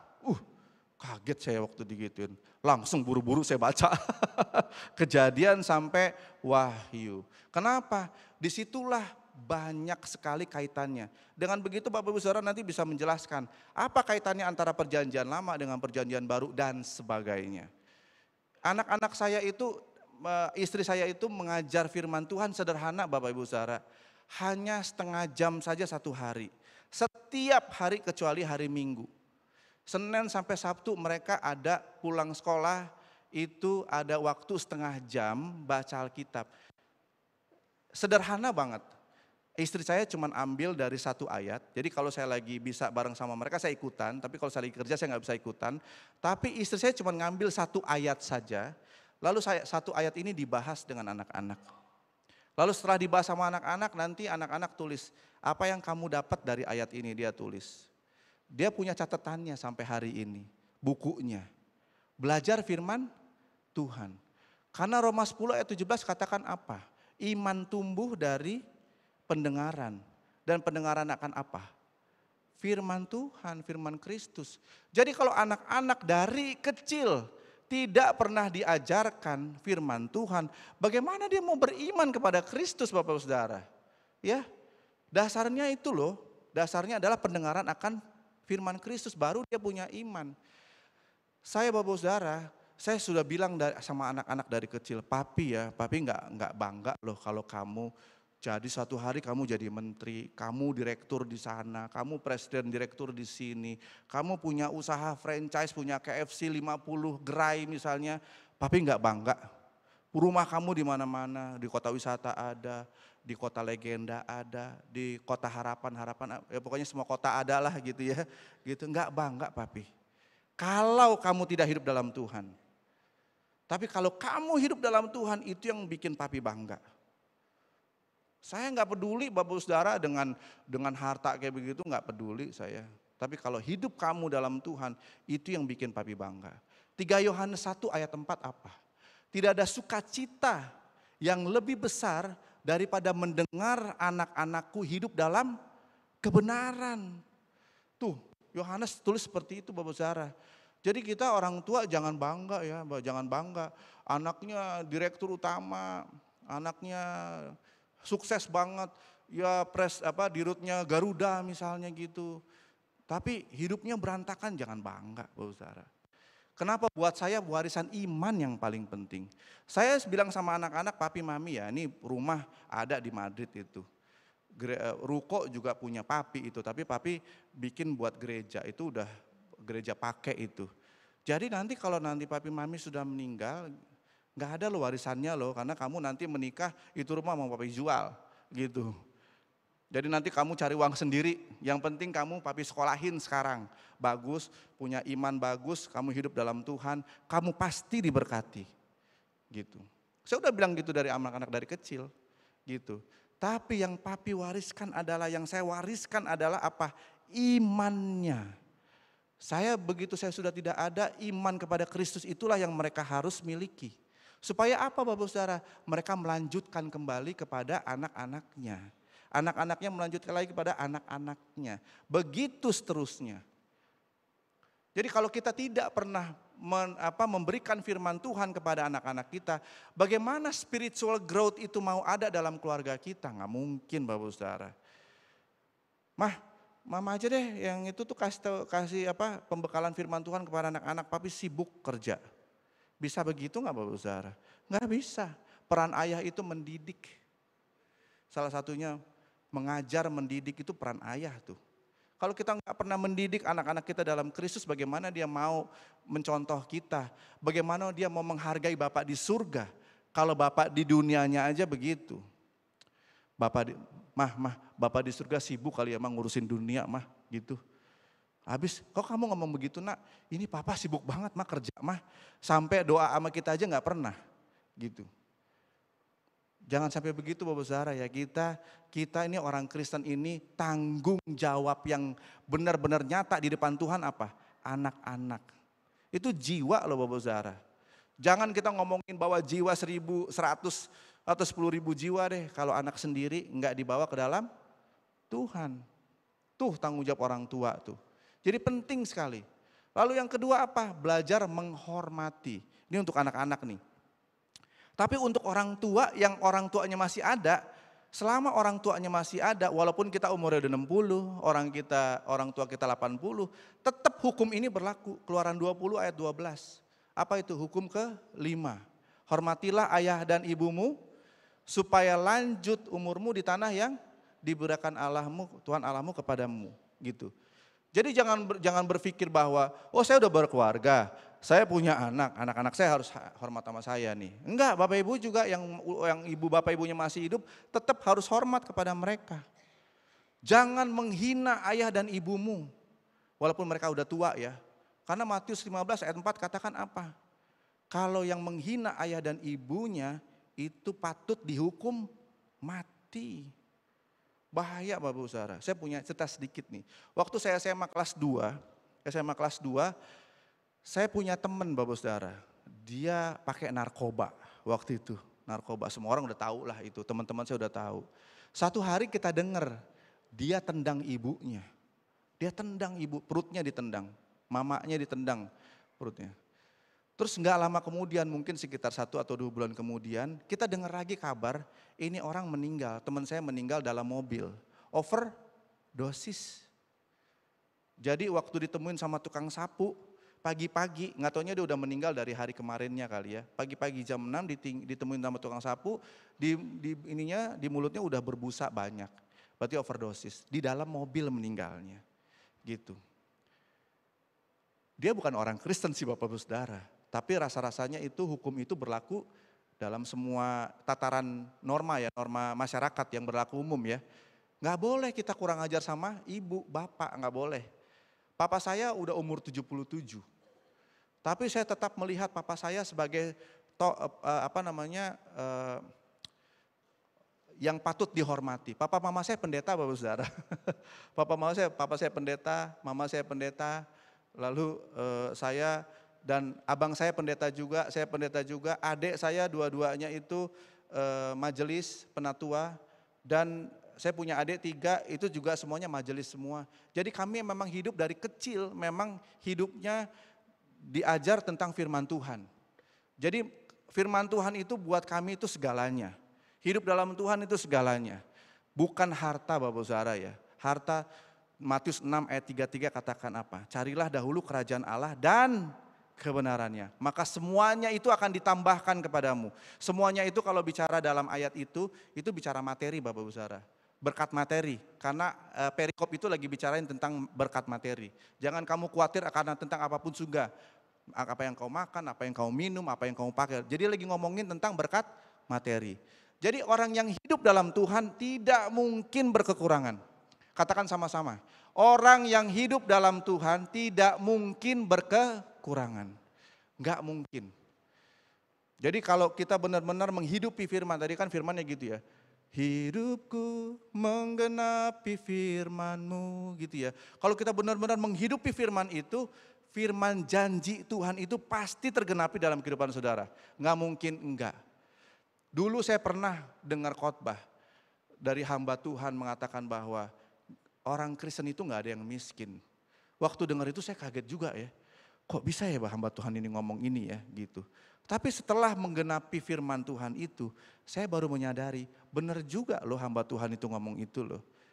Kalau orang Kristen yang benar-benar hidup dalam Tuhan, dia tidak mungkin miskin Bapak Saudara. Pemazmur juga katakan, nggak mungkin orang benar itu hidupnya minta. Bahkan kita kalau kita yang diberkati Bapak Saudara, kita yang memberikan pinjaman. Benar nggak? Benar loh gitu. Tapi Bapak Saudara syaratnya apa? Ayo kita cari dahulu kerajaan Allah dan kebenarannya. Lalu apa yang harus kita pelajari dalam keluarga? Ini baru masuk. Oh ini ada nih, ada. Tapi berarti saya benar nggak salah ya berarti ya. Slide yang berikutnya ini dia. Belajar mengampuni Bapak Saudara. Ini yang paling sulit dalam keluarga. Kalau saya tanya nih, ada nggak dari Bapak Ibu Saudara sekarang yang dalam keluarganya berantem? Pasti nggak ada yang mau tunjuk tangan, nanti ketahuan sama jebat yang lain ya. Gitu ya. Ini sulit banget, apalagi orang Batak. Iya pastor ya. Orang Batak itu, aduh ampun. Saya pernah ikut mama saya melayani Bapak Saudara, orang Batak nih di Lenteng Agung. Ini teman saya kuliah waktu saya di Fakultas Ekonomi. Saya ikut ke rumah teman saya, tapi mama saya melayani keluarganya. Orang Batak, kakak beradik, saudara bersaudara, berantem 18 tahun Bapak Saudara, enggak ngomongan. Acara keluarga Natalan enggak pernah datang-datangan. Coba 18 tahun. Jadi begitu mama saya melayani di sana, saya ngeliat dengan mata kepala saya sendiri, itu mereka nangis-nangisan Bapak Saudara. Setelah 18 tahun. Ya ampun. Bapak Saudara saya kasih tahu ya, kalau Bapak Ibu Saudara menyadari kedatangan Kristus itu, kalau waktu SD kita ditanya apa sih? Kristus datang untuk apa? Menebus dosa manusia gitu ya, mengampuni dosa manusia gitu ya jawabannya ya. Tapi Bapak Ibu Saudara tahu nggak arti yang lebih dalam lagi daripada Kristus datang ke dunia itu untuk apa?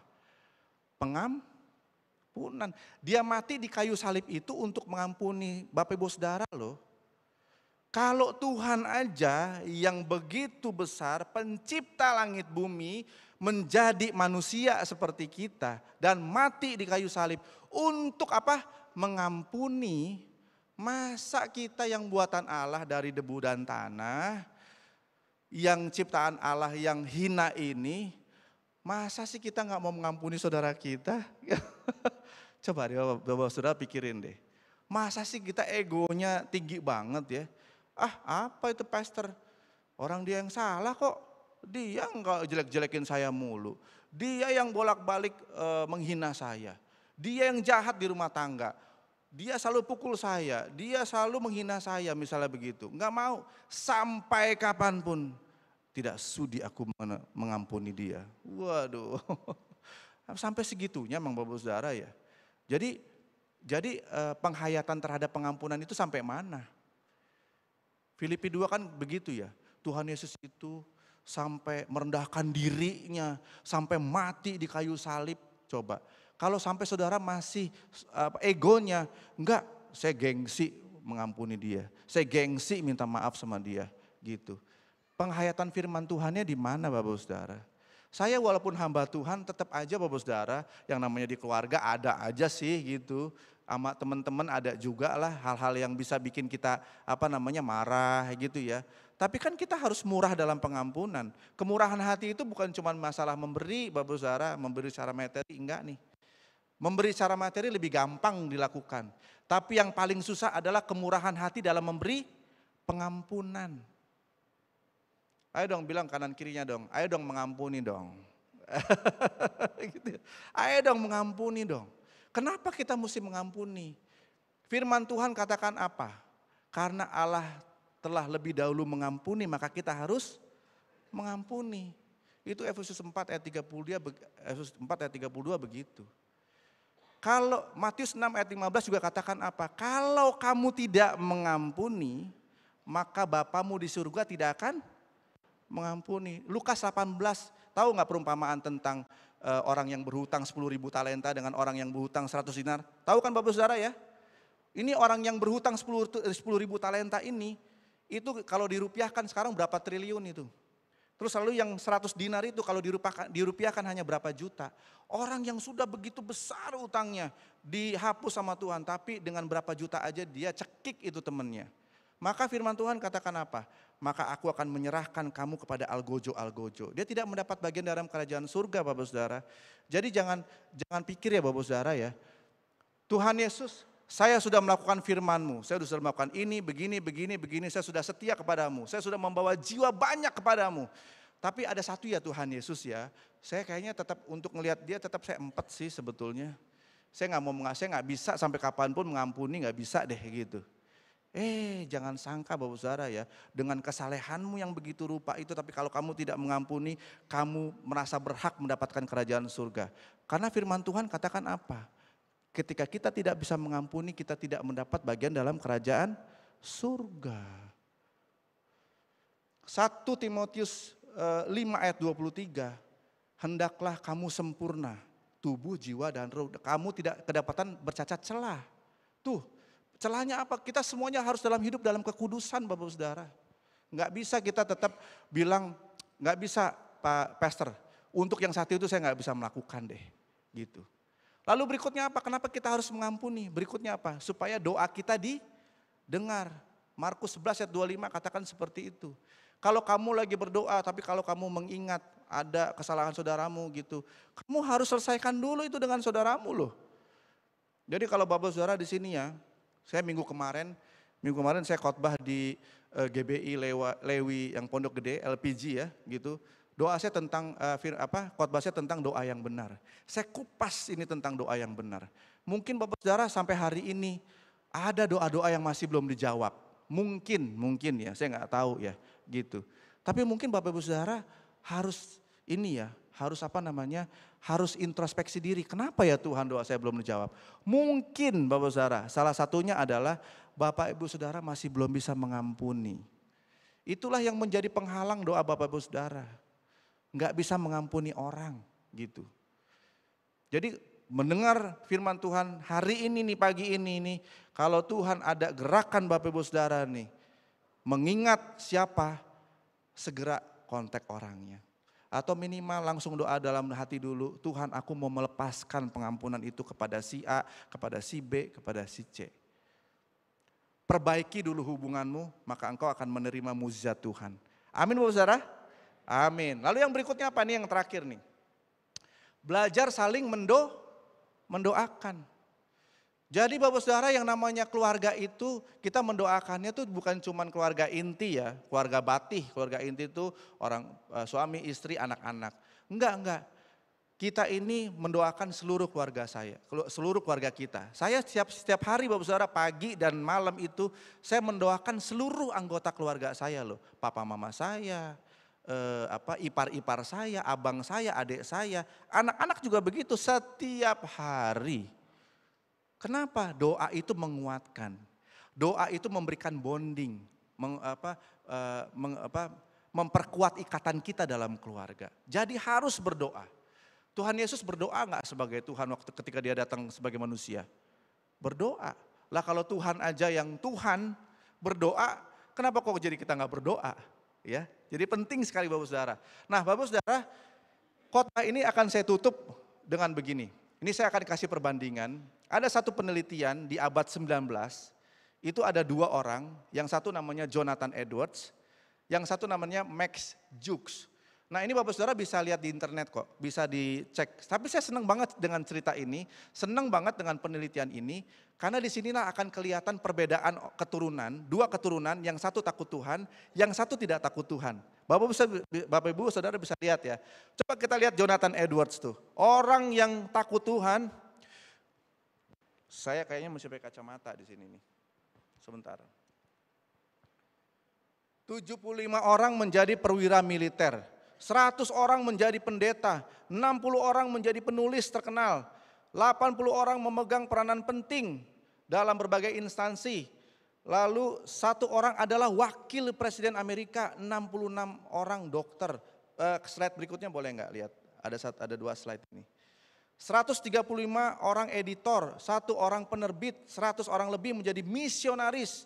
80 orang memiliki kantor publik, 1 orang menjadi, ini tadi udah ada, 1 orang menjadi istri Presiden AS, 1 orang penilik keuangan AS. Ini kerjanya di BPK. Nah coba kita lihat yang Max Jukes ya, yang di atasnya lagi boleh.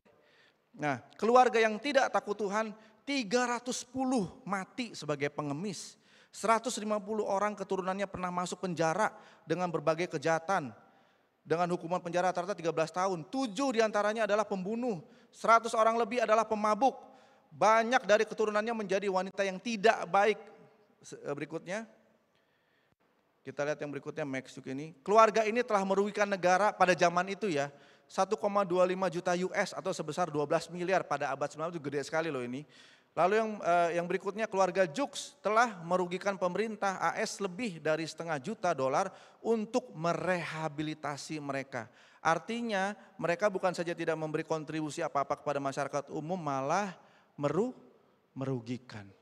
Lihat Bapak Saudara ya, keturunan yang takut Tuhan dengan keturunan yang tidak takut Tuhan, lihat hasilnya.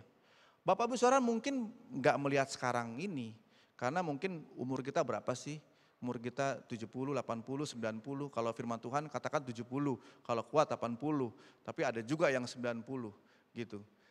Tapi mungkin kita bisa ngelihatnya keturunan kedua dan ketiga, tapi setelah Bapak Saudara nanti meninggal dipanggil Tuhan, kita nanti lihat keturunannya, yang takut Tuhan dengan tidak takut Tuhan.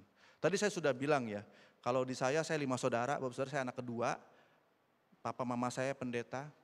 Kemarin papa saya dan istri itu kami baru diwisuda untuk doktornya itu bulan Juli kemarin. Jadi kami di keluarga ada 4 doktor, papa mama saya dan istri, itu doktor teologi semua Bapak Saudara.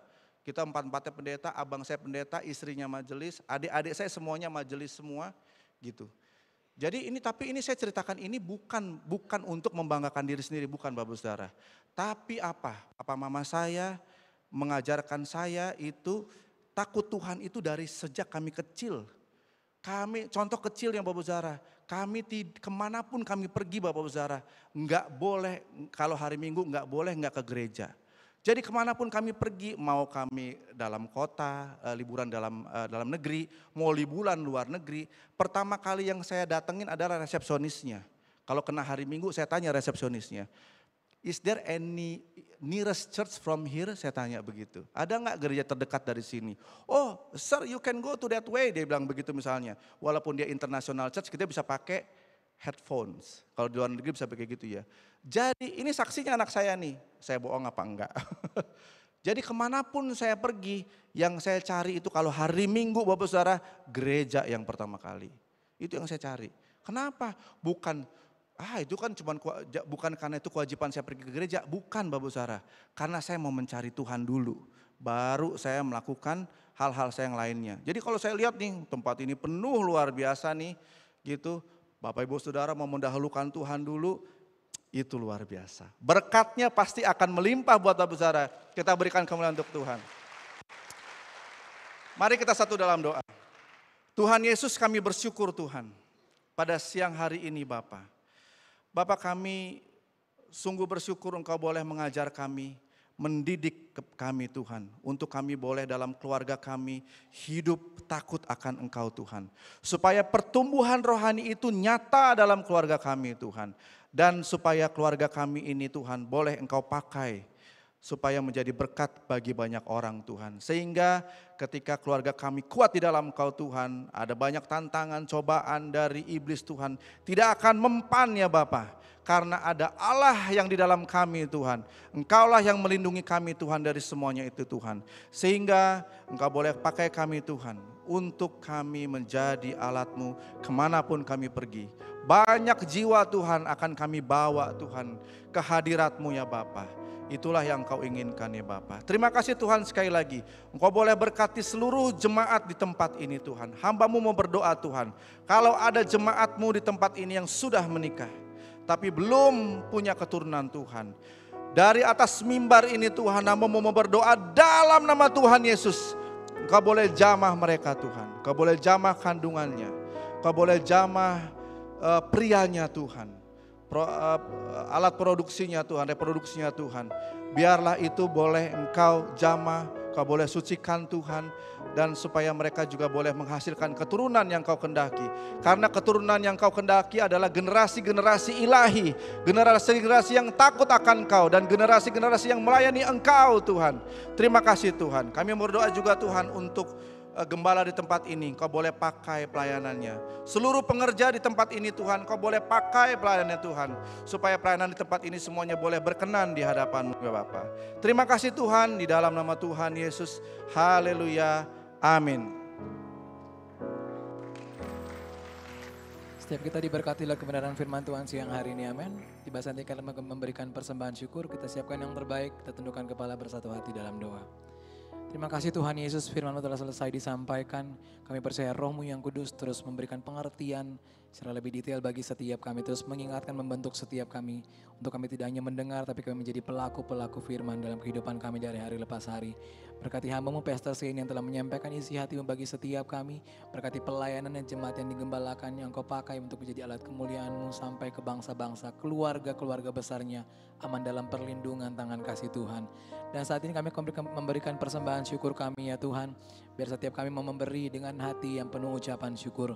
Dalam nama Tuhan Yesus yang siap memberi, mari sama-sama katakan amin. Kita akan mengikuti info gereja kita dalam Lewi News.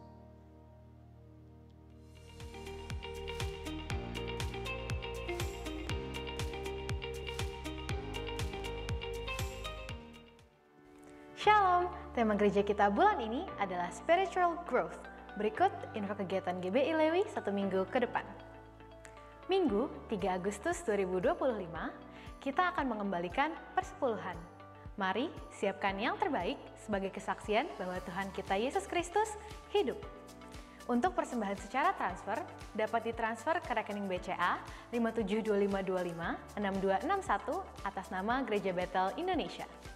Bidang pengajaran GBI Lewi akan membuka kelas KOM 100 yang akan diadakan setiap hari Selasa mulai tanggal 29 Juli 2025 pukul 7 sampai 9 malam. Untuk informasi lebih lanjut dapat menghubungi Kak Egy di nomor yang tertera di layar berikut ini.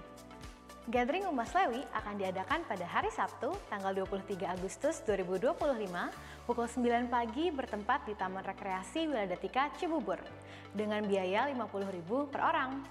Sudah termasuk makan, minum, tiket masuk, games, dan souvenir. Biaya belum termasuk tiket kendaraan, dengan pembicara PDM Rinaldo. Pendaftaran paling lambat pada hari Sabtu, tanggal 9 Agustus 2025. Untuk informasi lebih lanjut, dapat menghubungi Ibu Fani di nomor yang tertera di layar berikut ini. Umas Lewi, tegar. Siapa yang tegar? Umas Lewi. Bidang Anak GBI Lewi membuka rekrutmen guru sekolah minggu. Bagi kakak-kakak yang rindu untuk melayani dalam bidang anak ini, dapat menghubungi Kak Egi di nomor yang tertera di layar berikut ini. Bidang Media GBI Lewi Cibubur membuka rekrutmen bagi saudara-saudari yang rindu melayani sebagai VMix, Resolum, Easy Worship atau Pro Presenter, kameramen, dan lighting. Untuk informasi lebih lanjut, dapat menghubungi Erik di nomor yang tertera di layar berikut ini. Shalom Mama Papa, Lewi Kids akan mengadakan Retret Lewi Kids untuk kelas kids dan teen mulai dari kelas 3 sampai 7.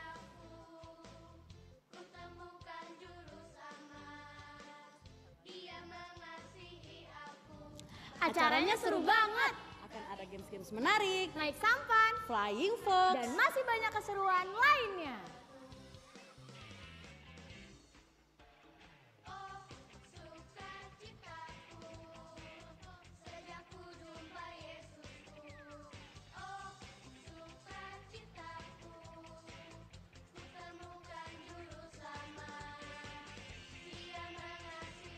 pastikan anak-anak segera daftar ya. Kuota terbatas hanya 150 peserta.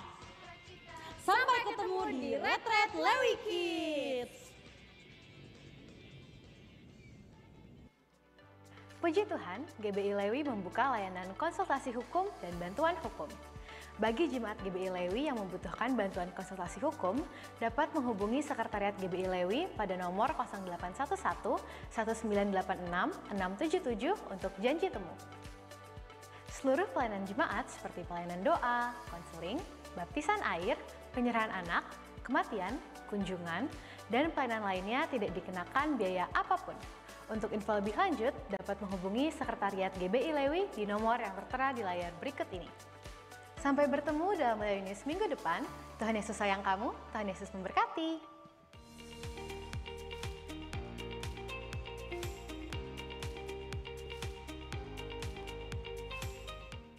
Kita akan mengakhiri ibadah kita siang hari ini, mari sama-sama bangkit berdiri. Kau Allah yang besar, ajaib dan mulia. Kau Yesus yang selalu membuatku terpesona. Segala pujian bagimu ya Tuhan. Hanya Kau yang layak ku agungkan. Engkau Allah yang besar, Kau Allah yang besar, ajaib dan mulia. Kau Yesus yang selalu membuatku terpesona.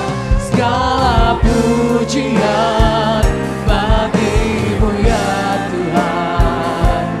Hanya Kau yang layak ku agungkan. Hanya Kau yang layak ku agungkan. Hanya Kau yang layak ku agungkan.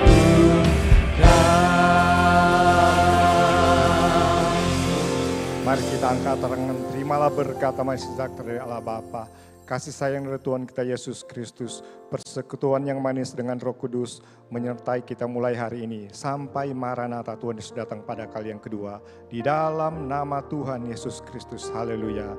Amin. Terima kasih, ibadah sudah selesai, silakan ambil saat teduh.